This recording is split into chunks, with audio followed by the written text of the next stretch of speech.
It would be nice if that were the case, but I'm not sure that greater familiarity necessarily leads to greater acceptance.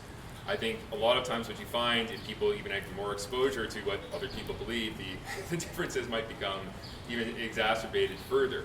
I think amongst a lot of elites or academic elites, they more or less hold to a position that international borders are somewhat arbitrary and we should try to be moving towards a world that is essentially without national borders. Free movement of people from country to country, just as we're sort of moving towards free trade on a lot of different dimensions.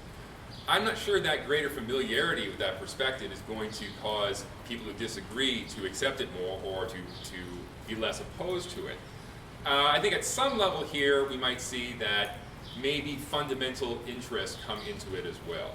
And the fact of the matter is when you're dealing with a question like immigration, maybe it's not simply lack of information, but just the fact that certain people will be adversely affected by immigration, certain people either won't be adversely affected or will benefit from it in some way. It's not the case that sitting down and talking about it is necessarily going to resolve those differences.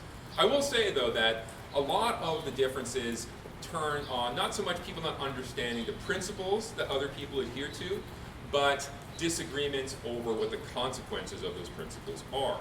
So a lot of debate over immigration just turns on the question of, well, what actually is the effect of large-scale immigration? And there you end up into some very difficult questions in terms of how do you estimate the impact, what has the impact been over a long period of time, and the conversation ends up being endless, of course, because the information that people are willing to accept is often only that information that already accords with their pre-existing worldview.